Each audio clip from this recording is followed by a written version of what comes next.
Hello dear student, I am Vijay Kumar and student of Shri Krishna medical college Muzaffarpur Bihar. आज के इस lecture के माध्यम से मैं आपको बताऊंगा एपिथेलियल टिश्यू के बारे में। काफ़ी डिटेल से स्टडी करेंगे और एनसीईआरटी के किस लाइन से क्वेश्चन पूछा जा चुका है या आगे पूछे जाने की संभावना है, सारे लाइन को काफ़ी डिटेल से बताऊंगा। बस आप इतना कर लीजिएगा कि एनसीईआरटी का निकालिए और जो लाइन मैं आपको बताऊं इम्पोर्टेंट है उसको मार्किंग करते जाइए और लिख लिख करके याद कीजिएगा। और जब लेक्चर खत्म हो जाए तो आप कुछ दोस्त का, बॉयज और गर्ल्स का एक ग्रुप बना लीजिए और उस ग्रुप में डिस्कशन कीजिए। तो मैं आपको विश्वास दिलाता हूं कि जितना पढ़ाऊंगा नीट में उससे बाहर एक भी क्वेश्चन नहीं पूछा जाएगा। तो चलिए इसी विश्वास के साथ आज के इस क्लास को स्टार्ट करता हूं। हम लोग स्टडी करने वाले हैं काफ़ी डिटेल से एपिथेलियल टिश्यू। तो चलिए यहाँ से स्टार्ट करते हैं। Be commonly refer to an epithelial tissue as epithelium, जिसको प्लुरल में एपिथेलिया भी हम लोग कहेंगे। बहुत इंपॉर्टेंट लाइन है। इसको कॉमनली हम लोग एपिथेलियल टिश्यू को किससे रेफर करेंगे? तो एपिथेलियम से। किससे? एपिथेलियम, जिसको प्लुरल फॉर्म में क्या कहेंगे? एपिथेलिया भी कहेंगे। तो इस बात को याद रखेंगे। क्वेश्चन पूछा जा सकता है कि एपिथेलियल टिश्यू को कॉमनली क्या कहेंगे?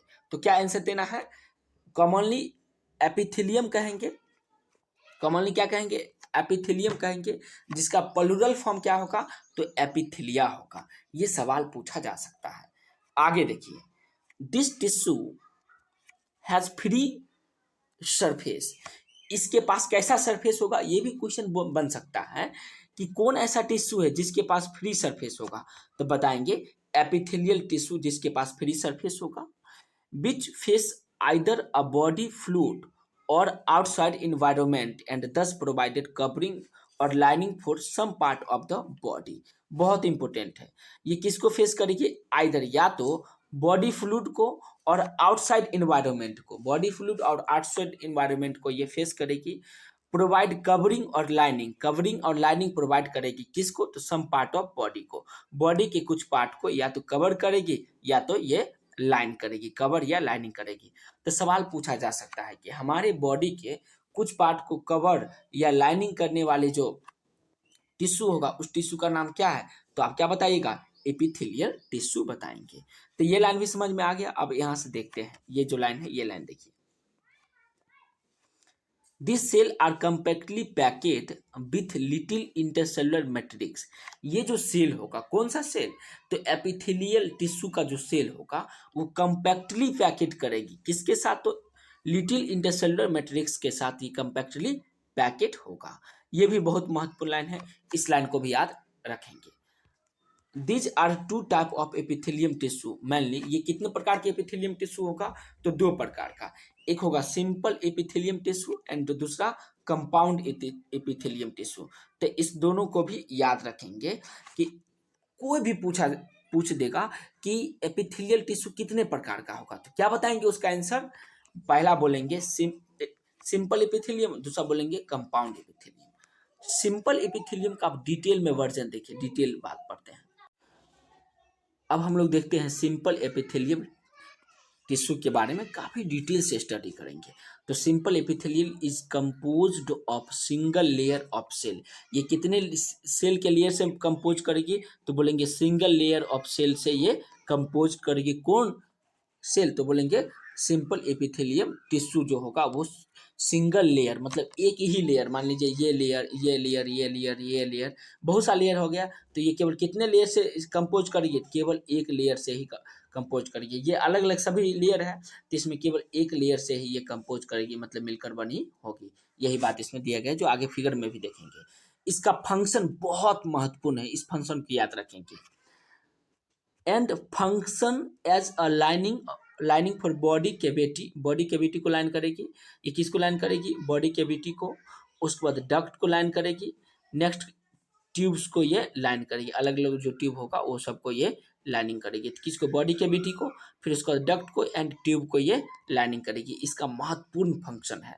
तो सवाल पूछा जाएगा कि सिंपल एपिथेलियल टिश्यू का क्या काम है? तो क्या बताएंगे? ये बॉडी कैविटी को लाइन करेगी, डक्ट को लाइन करेगी और जितने भी ट्यूब्स होगा सभी को लाइन करेगी। कौन? तो सिंपल एपिथेलियल टिश्यू लाइन करेगी। आगे this compound the compound epithelium, अब हम लोग पढ़ेंगे कंपाउंड एपिथेलियम के बारे में। कंपाउंड एपिथेलियम का प्रॉपर्टी देखिए, कंसिस्ट ऑफ 2 और मोर सेल लेयर। ये कितने सेल लेयर से मिलकर बनेगा? तो 2 से अधिक, 2 या 2 से अधिक सेल लेयर से मिलकर बनेगा। कौन एपिथेलियम टिश्यू? तो बोलेंगे कंपाउंड एपिथेलियम टिश्यू जो होगा वो 2 या 2 से अधिक सेल लेयर से मिलकर बना होगा। इसका मतलब सेल का 2 या 2 से अधिक लेयर होगा। एंड हैज प्रोटेक्टिव फंक्शन, और इसका कैसा फंक्शन होगा? तो प्रोटेक्टिव फंक्शन होगा। As it does in our skin, और ये कहाँ पे होगा? तो हमारे स्किन पे होगी।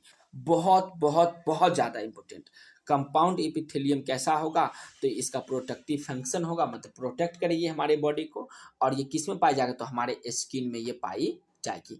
ये सारा जो लाइन देख रहे हैं, ये सारा लाइन एनसीईआरटी का है, और सभी लाइन से क्वेश्चन पूछा जा सकता है। और इसमें ढेर सारा ऐसा लाइन है जिससे सवाल पूछा भी जा चुका है। तो एक बार मैं फिर से रिवैक कर लूँ, जितना भी बातें आपको मैं बता दिया हूँ, ये सारा बात को रिवैक कर लेते हैं। देखिए एपिथेलियम टिश्यू कैसा होगा? तो ये एपिथेलियम एपिथेलिया को रिफर करे, जिसका प्लूरल फॉर्म एपिथेलिया होगा। टिश्यू क्या होगा? फ्री सरफेस होगा। ये बॉडी को क्या करेगी? बॉडी फ्लूइड्स को और आउटसाइड एनवायरनमेंट को ये क्या करेगी? फेस करेगी। और ये क्या कवर और लाइनिंग को प्रोवाइड करेगी। कुछ पार्ट ऑफ बॉडी, कुछ बॉडी के कुछ पार्ट को कवर करेगी और लाइनिंग करेगा। ये कम्पैक्टली पैकेट करेगी इंटरसेलुलर मैट्रिक्स के साथ। ये 2 प्रकार का होगा epithelium, simple epithelium and compound epithelium. Simple epithelium जो होगा किससे कंपोज करेगी? तो सिंगल लेयर से। इसका फंक्शन क्या होगा? किसको लाइनिंग करेगी? ये बॉडी कैविटी को लाइन करेगी, डक्ट को लाइन करेगी और ट्यूब्स को लाइन करेगी। फिर कंपाउंड एपिथेलियम कितना लेयर से मिलकर बना होगा? तो 2 और मोर सेल लेयर से मिलकर ये बना होगा। इसका क्या फंक्शन है? तो प्रोटेक्टिव फंक्शन है। और ये कहाँ पाया जाएगा? तो हमारे स्किन में पाया जाएगा। तो उम्मीद करते हैं ये सारा पॉइंट आपको समझ में आ गया होगा। बस ऐसे ही लिख लिख करके आप याद कीजिए। दोस्त मैं आपको बता दूं कि ढेर सारे लोग, लगभग सभी लोग नीट का प्रिपरेशन करने वाले एनसीईआरटी पढ़ता है, लेकिन आपने कभी सोचा है कि नीट के बायोलॉजी के पेपर कोई 100% मार्क 360 में से 360 मार्क क्यों नहीं ला पाता है? उसका मेन रीजन यही है कि वो एनसीईआरटी तो पढ़ लेता है, टीचर जब समझाए तो उसको समझ में भी आ जाता है, लेकिन किस तरह से क्वेश्चन बनता है वही नहीं जानता है, और उसको लिख लिख करके याद भी नहीं करता। जो लोग ऐसे पढ़ता है, जैसे मैं आपको बता रहा हूँ कि एनसीईआरटी के कौन लाइन से कैसा क्वेश्चन बनेगा, और साथ ही साथ बता रहा हूँ लिख लिख करके याद कीजिए, और फिर अंतिम में ग्रुप डिस्कशन कीजिए, तो आपके मानस पटल में वो बैठ जाएगा। और ऐसे करेंगे तो नीट में 100% मार्क बायोलॉजी के पेपर में आप लाएंगे। जितने भी बच्चे लाते हैं उससे पूछेगा, वो बताएंगे बिल्कुल यही एक मेथड है नीट में बायोलॉजी में 100% मार्क लाने के लिए। और एनसीईआरटी के अलावा कुछ नहीं पढ़ना है, क्योंकि इतना डाटा एनसीईआरटी में दिया गया है कि हर लाइन से क्वेश्चन बन सकता है। तो इसको याद कर लिए, यही बहुत बड़ी बात है। और ये एनटीए भी समझती है, इसलिए इस तरह से क्वेश्चन फ्रेम करता है। दोस्त वीडियो अच्छा लगा तो लाइक कीजिए और चैनल को सब्सक्राइब कीजिए, ताकि मेरा मोटिवेशन बढ़े, ताकि मैं इस तरह का वीडियो आपके लिए लेकर के आता रहूँ। तो चलिए आगे का लाइन देखते हैं। On the basis of structure modification of cell, simple epithelium is further divided into 3 types. देखिए बहुत महत्वपूर्ण है।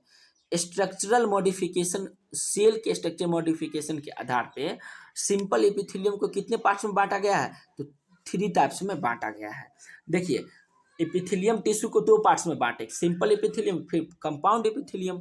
अब यहाँ पे कंपाउंड सिंपल एपिथेलियम के स्ट्रक्चर मॉडिफिकेशन के आधार पे भी इसको कितने पार्ट्स में बांट रहे हैं? 3 पार्ट्स में बांट रहे हैं। इस तीनों का नाम बहुत इंपॉर्टेंट है और याद रखेंगे। स्क्वाइमस epithelium, cuboidal epithelium and columnar epithelium. सभी का फिगर नीचे 7.1 में दिया गया है, तो उस बात को भी मैं आपको दिखा देता हूँ। दोस्त ये जो फिगर देख रहे हैं बहुत बहुत ज़्यादा इंपॉर्टेंट है। ये सारा फिगर को आप गौर से देखेंगे, और जितना टाइम लेना है आप ले लीजिए, लेकिन इसको याद कर लीजिए, क्योंकि नीट में डायरेक्ट फिगर उठ करके और सवाल बन जाती है। मॉक टेस्ट में देखेंगे, चाहे आकाश का हो, एलिन का हो, या पीडब्ल्यू का हो, या किसी भी इंस्टीट्यूट का हो, जिसका भी आप मॉक टेस्ट लगाएंगे उसमें देखिएगा ये क्वेश्चन निश्चित पूछा ही जाएगा, क्योंकि बहुत इंपॉर्टेंट है। सिंपल एपिथेलियम के ये सारा फिगर किसका है? सिंपल एपिथेलियम का है, जिसमें पहला जो फिगर देख रहे हैं वो स्क्वाइमस एपिथेलियम सिंपल एपिथेलियम का एक टाइप है। स्क्वाइमस एपिथेलियम का बी जो फिगर है वो क्यूबाइडल एपिथेलियम का है। सी जो फिगर आप देख रहे हैं, ये जो सी फिगर, ये कॉलुमनर एपिथेलियम का है। कैसा किसका है? कॉलुमनर एपिथेलियम का, जो यहाँ पे दिया गया है सी नंबर में। उसके बाद डी जो देख रहे हैं, डी नंबर फिगर, ये डी नंबर फिगर है, ये है columnar cell bearing cilia. Columnar epithelium का फिगर है जिसके पास सिलिया भी, यहाँ पे देख रहे हैं सिलिया पाया गया यहाँ पे ऊपरी पार्ट्स में। ये जो पार्ट्स देख रहे हैं आप, ये पार्ट में, ये जो पार्ट देख रहे हैं, ये पार्ट क्या है? सिलिया है। तो बहुत इंपॉर्टेंट है। डायरेक्ट फिगर पूछे देगा, बोलेगा पहला कौन है तो बोलेंगे स्क्वाइमस एपिथेलियम, दूसरा बोलेंगे तो क्यूबाइडल एपिथेलियम, तीसरा सी नंबर में है कॉलुमनर एपिथेलियम जो सिंपल एपिथेलियम का ही टाइप है, और चौथा जो होगा वो कॉलुमनर सेल होगा जिसके पास जो क्या वेयर करेगी तो सिलिया को वेयर करेगी, मतलब सिलिया को अपने में कंटेन करके रखेगी। तो उम्मीद करते हैं ये सारा फिगर आपको समझ में आ गया होगा। अब उसके बाद हम लोग पढ़ेंगे सिंपल एपिथेलियम का पहला टाइप, उसमें स्क्वाइमस एपिथेलियम पढ़ेंगे। ठीक है, स्क्वाइमस एपिथेलियम। चलिए तो अब देखते हैं हम लोग स्क्वाइमस एपिथेलियम के बारे में, जो सिंपल एपिथेलियम का एक टाइप है, पहला टाइप है, उसी के बारे में स्टडी कर लेते हैं। तो चलिए देखते हैं, एनसीईआरटी में आप मार्किंग करते जाइएगा। The squamous epithelium is made of single thin layer of platelated cell with irregular boundaries. ये जो फिगर देख रहे हैं ऊपर में, आपको मैं बता दिया हूँ फिगर नंबर 1 में, ये क्या है? Single thin layer of platelated cell से मिलकर ये बना होगा। कैसे बना होगा? तो सिंगल थिन लेयर, सिंगल भी होगी और थीन होगा। सिंगल थिन लेयर होगा, प्लेटलेटेड, और कैसा होगा? प्लेटलेटेड सेल होगा। और इसकी बाउंड्रीज कैसा होगा? तो बोलेंगे इरेगुलर बाउंड्रीज होगा। तो ये भी सवाल पूछा जा सकता है कि स्क्वाइमस एपिथेलियम का कैसा होगा? तो बोलेंगे सिंगल थिन लेयर होगा, सिंगल थिन लेयर प्लेटलेटेड सेल होगा, और इसकी बाउंड्रीज इरेगुलर होगा। ये कहाँ कहाँ पाया जाएगा? They are found in the wall of blood vessels and air sac of lungs. बहुत बहुत ज़्यादा इंपॉर्टेंट, ये ब्लड वेसल के बाल में और एयर सेक, लंग्स के एयर सेक में ये पाया जाएगा। And are involve in function like forming a diffusion boundaries. और ये क्या, इसका मुख्य फंक्शन क्या है? तो ये डिफ्यूजन बाउंड्री का फॉर्मेशन भी करती है। बहुत ज़्यादा इंपॉर्टेंट लाइन है दोस्त, कि स्क्वाइमस एपिथेलियम क्या करती है? तो बोलेंगे डिफ्यूजन बाउंड्री का ये फॉर्मेशन करेगी। कहाँ पे पाया जाएगा? तो ब्लड वेसल के वाल में पाया जाएगा, ब्लड वेसल के बाल में, और एयर, लंग्स की एयर सेक में ये पाया जाएगा। Breathing and exchange of gas में काफ़ी डिटेल से हम लोग एयर सेक के लंग्स के एयर सेक के बारे में काफ़ी डिटेल से पढ़ेंगे। तो उसमें क्या पाया जाएगा? तो बोलेंगे स्क्वाइमस एपिथेलियम। क्वेश्चन बन सकता है कि स्क्वाइमस एपिथेलियम कहाँ कहाँ पाया जाएगा, और बनता भी है। मॉक टेस्ट में तो धड़ल्ले से सवाल पूछा जाएगा कि सिंपल स्क्वाइमस एपिथेलियम जो होगा, ये भी बन सकता है। सिंपल स्क्वाइमस एपिथेलियम कहाँ कहाँ पाया जाएगा? तो ब्लड वेसल्स के वाल में पाया जाएगा और लंग्स के एयर सेक में पाया जाएगा। इसका फंक्शन क्या है? तो ये डिफ्यूजन बाउंड्री का निर्माण करती है। Cuboidal epithelium is composed of single layer of cube like cell. Cuboidal epithelium जो होगा, अब उसके बाद किस पे आ जाएंगे? Cuboidal epithelium. फिगर बी देखिए, फिगर बी में दिया गया है क्यूबाइडल एपिथेलियम। क्यूबाइडल एपिथेलियम कहाँ पाया जाएगा? ये भी होगा single layer of cube like cell. ये क्यूब लाइक सेल का कैसा लेयर है? तो ये सिंगल लेयर है क्यूब लाइक सेल का।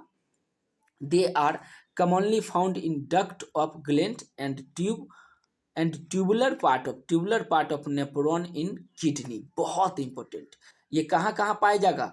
तो ग्लैंड के डक्ट में पाई जाएगी, और किसके ट्यूबुलर पार्ट में? तो नेफ्रॉन, किडनी में पाया जाएगा, जो नेफ्रॉन के ट्यूबुलर पार्ट में ये पाई जाएगी। बहुत महत्वपूर्ण लाइन है, इस लाइन को फिर से एक बार समझिए।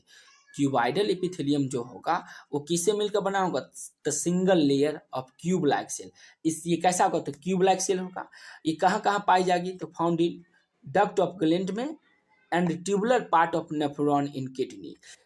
किडनी के नेफ्रॉन के ट्यूबुलर पार्ट में ये पाया जाएगा। कौन? Cuboidal epithelium. ये दोनों जो है कहाँ पाई जाएगी? बहुत इंपॉर्टेंट है, इसको याद रखेंगे, लिख करके याद कर लीजिए, और ग्रुप में दोस्त से तो डिस्कशन कीजिएगा ही।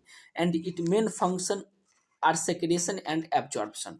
और इसका महत्वपूर्ण फंक्शन क्या है? कोई भी पूछेगा इसका मुख्य फंक्शन क्या है, तो आप बताएंगे इसका पहला फंक्शन सेक्रेशन है, जो सबसे महत्वपूर्ण फंक्शन में से एक है, और दूसरा है एब्जॉर्प्शन है। ये सेक्रेशन भी करेगी कुछ चीज को और कुछ चीज को एब्जॉर्ब भी करेगी। कौन? तो क्यूबाइडल एपिथेलियम।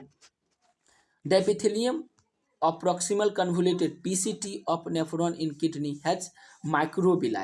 उसके पास क्या होता है? PCT के पास, इसके बारे में भी डाइजेशन एंड एब्जॉर्प्शन में ही या यूँ कहिए कि हम लोग ह्यूमन फिजियोलॉजी में काफ़ी डिटेल से स्टडी करेंगे। Epithelium of proximal convoluted tubules, PCT of nephron, nephron के पीसीटी जो किडनी में पाया जाएगा, वहाँ पे क्या होता है? माइक्रोविलाई होता है।